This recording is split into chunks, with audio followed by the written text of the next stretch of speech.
everyone, welcome to my channel. Welcome to today's video. I thought it would be fun to go over my top 10 spring palettes, just palettes that inspire me for the warmer weather ahead. I am so ready for the sun. I'm ready to be sweaty. I'm ready to be outside.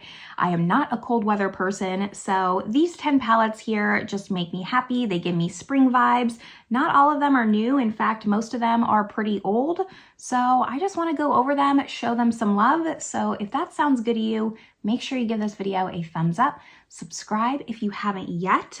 But with all that, let's just get started talking about these palettes. All right, so like I said, not all of these are new. In fact, most of them are pretty old. Some of them are new-ish, but I try not to include just like the new releases. I try to include things that maybe you already have in your collection, and it's just a reminder to pull them out. I also try to do just a half and half split with indie and mainstream. I kind of didn't succeed in that, but we got close. So, like I said, I have 10 palettes and we're just gonna get started. Let's start with these because these are the only ones that I have two from the same brand, and that is Colourpop. So, of course, obligatory, I had to pull in the Mandalorian The Child palette from Colourpop. I think this might be one of the only ones that are discontinued, but it is such a great palette. And these greens, I mean, can you get more spring than green? I don't think so. You should be seeing this on St. Patrick's Day, so happy St. Patrick's Day if you're watching today. But this is really a nice little palette. I think that I did a Colourpop ranking video and I ranked this as #1.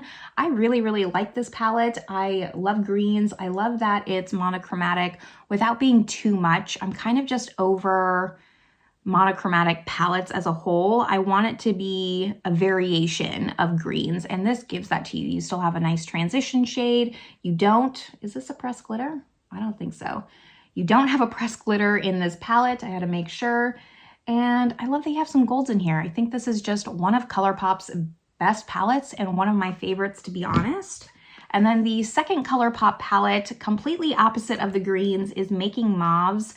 I really like this one, and just the lightness and brightness of this palette reminded me of spring. Of course, you have like those pinky romantic tones, and again, like there is a variation. There's been some Colourpop palettes that I've tried that I've just immediately decluttered because I found that on the eyes, while they look different in pan, they look practically the same on the eyes, and this is one of the few where I do get a difference in just looks when using different shades. I really enjoy this. You have more mattes than shimmers. You have 6 mattes, 3 shimmers here, but I'm okay with that. This is one of my more reached for Colourpop palettes.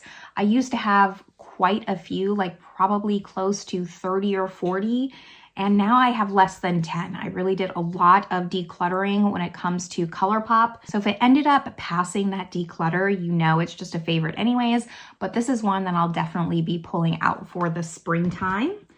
And then I guess we'll just kind of stick with mainstream, and then we'll finish up with indie because I do have more indie than mainstream. This next palette here is my favorite ABH palette. I don't know why, I love this palette so much. I think it's because this was the first ABH palette. This is the Nouveau palette. This was the first ABH palette where I really kind of understood the hype behind Anastasia, because at first, like when ABH was huge, I mean, tip top of their game, modern Renaissance era, I didn't love all those color stories because I am more of like a neutral eyeshadow person, neutral leaning cool. I didn't really like the modern Renaissance. In fact, I had it because I felt like I had to, and I ended up decluttering it. This was the first palette where I really just fell in love with the color stories.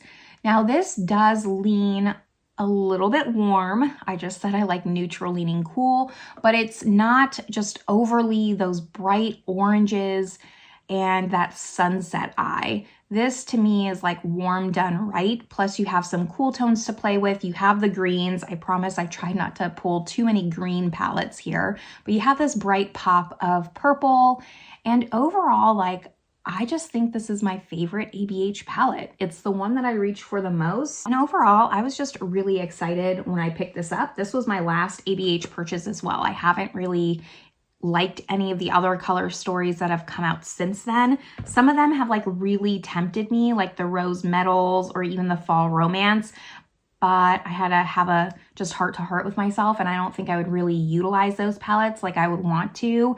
And knowing that I've already decluttered a lot of ABH palettes already that I just never used, I held back. But the Nouveau is a really great one. And then the last mainstream palette that I have, and maybe the most boring, quote unquote, boring palette that I have, is this Bobbi Brown palette.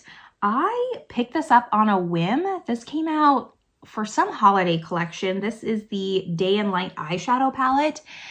And this is like a staple palette for me. I use this all the time. Again, it's a boring palette, like pinky, light tones.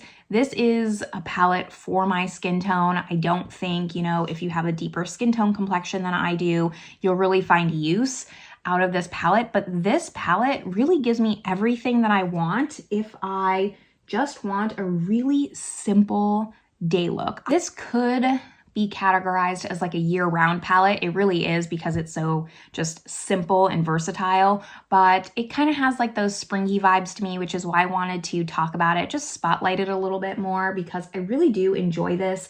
I like how many light tones you have and just the one dark shade. For me, I'm just noticing sometimes palettes have too many dark shades for me specifically in my preferences.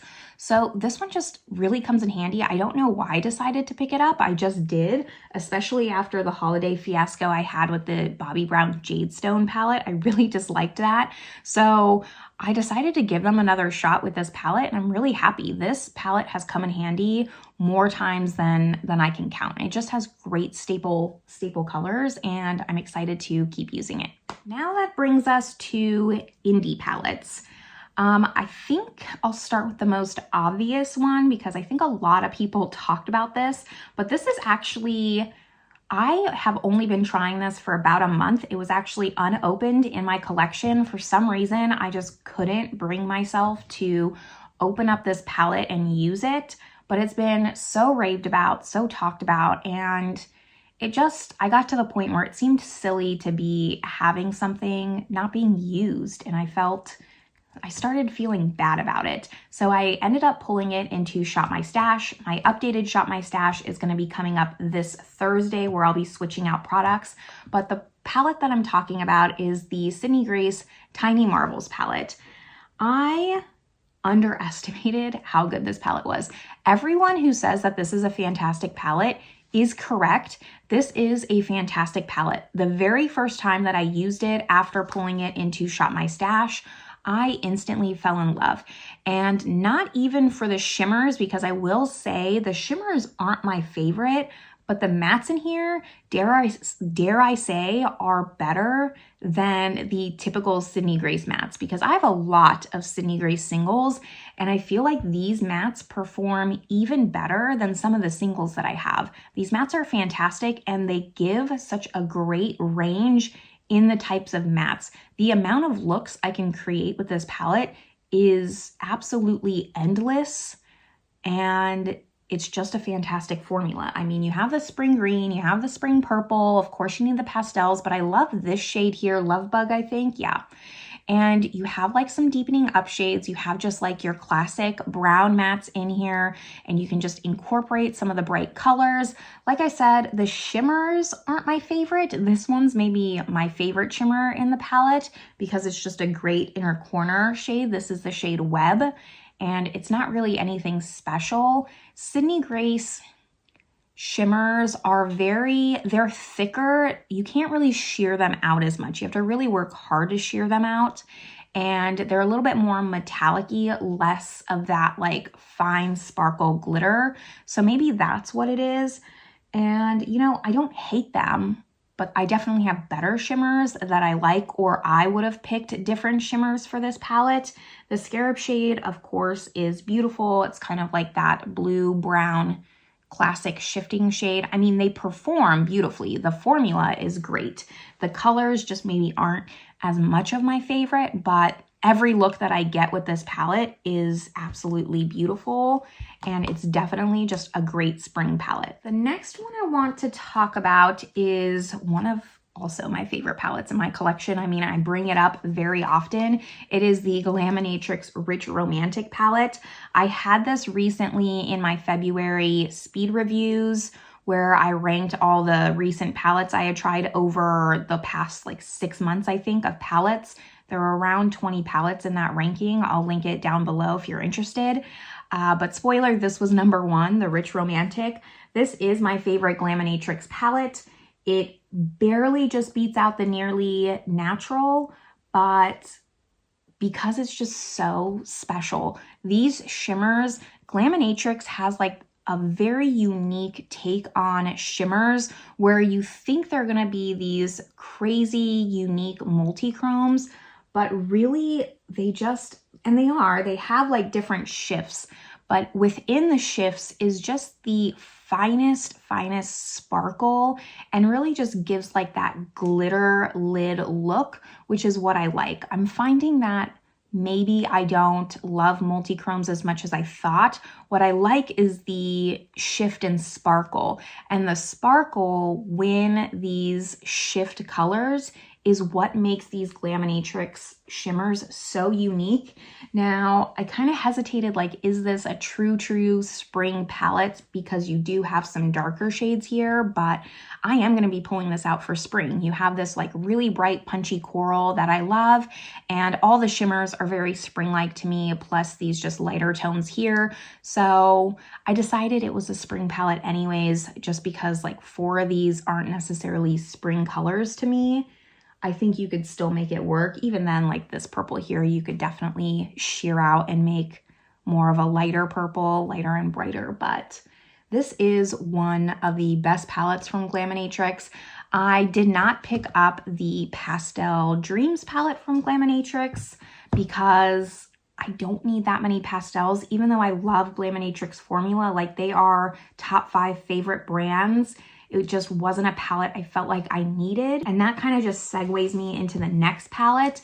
This is why I didn't feel like I needed the Glaminatrix Pastel Dreams, because I have the Cosmic Brushes Cosmic Beauty Delicious Delights. And I'm not like a frequent pastel wearer, so I can only have so many pastel palettes is what I'm saying. This is what this one looks like.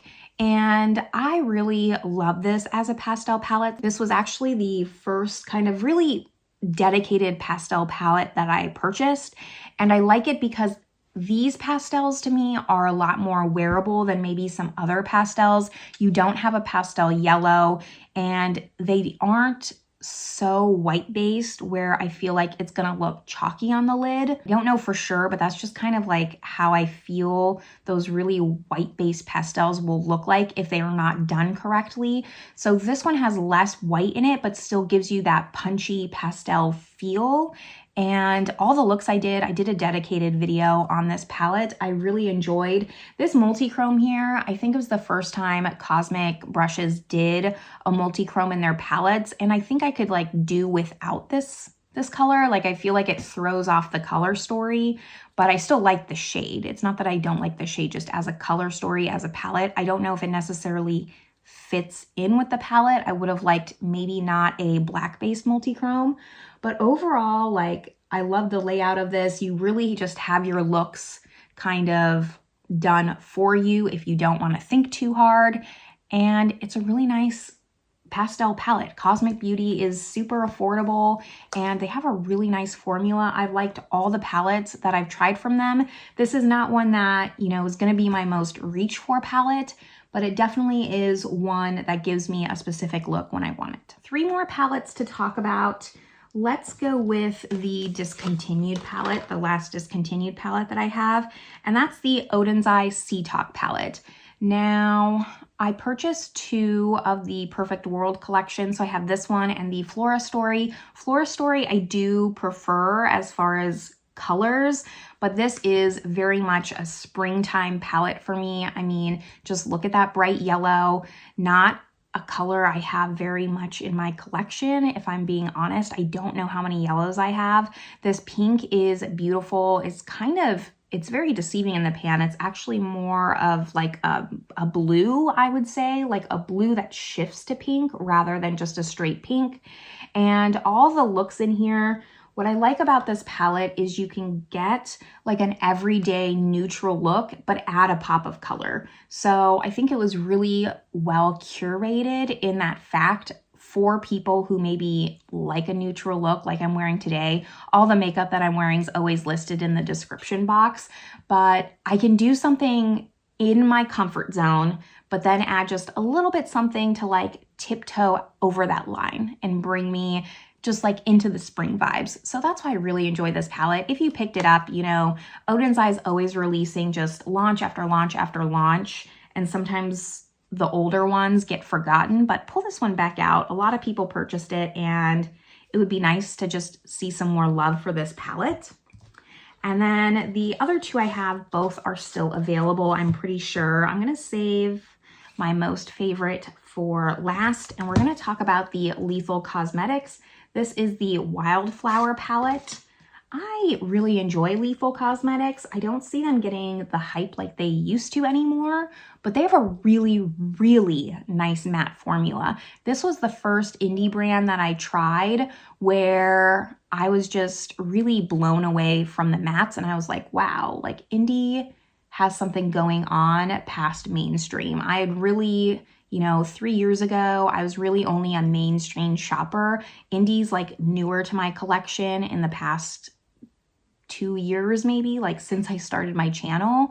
And yeah, Lethal just got me just head over heels for really good buildable, blendable mattes and made me more comfortable with color.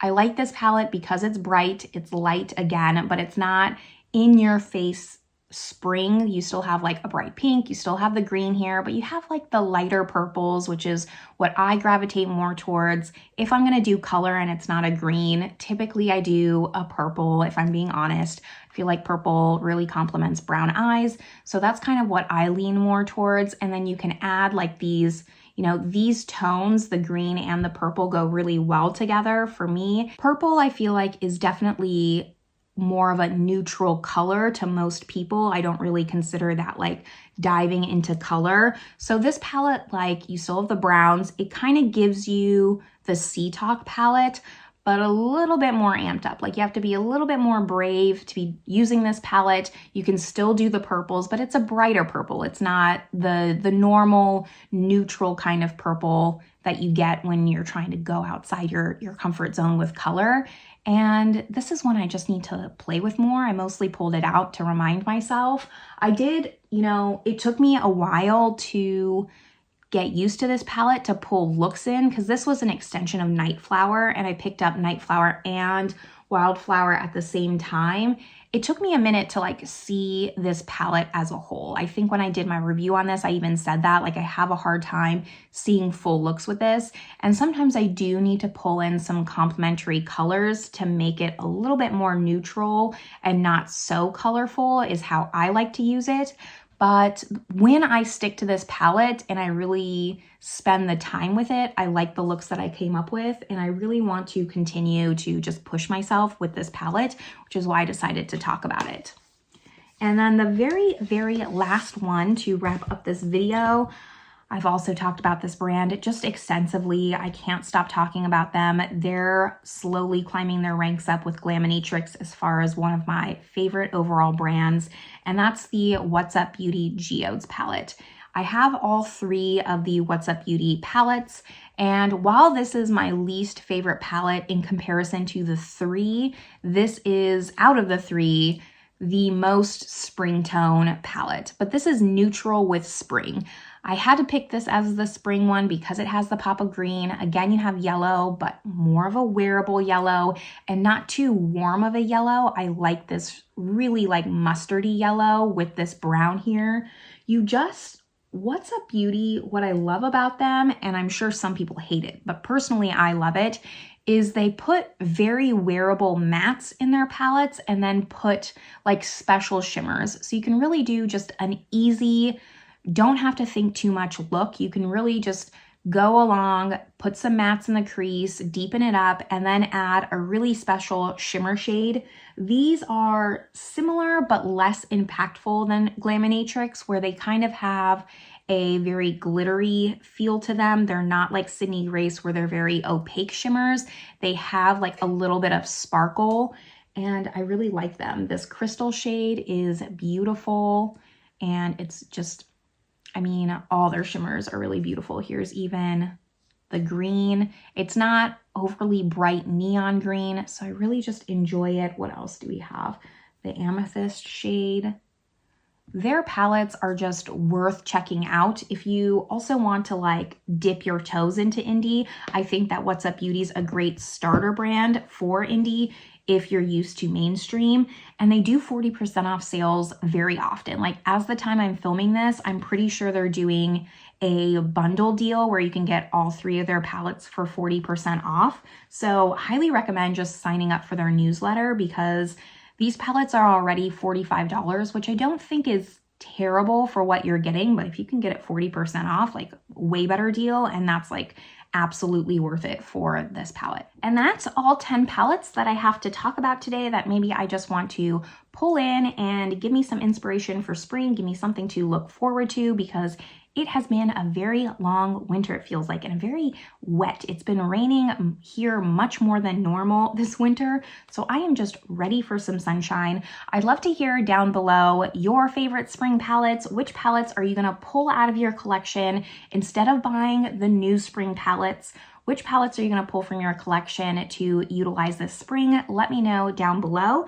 But this is where I'm gonna leave you all. I hope you're having a great one, and I will see you in my next video. Bye, everyone.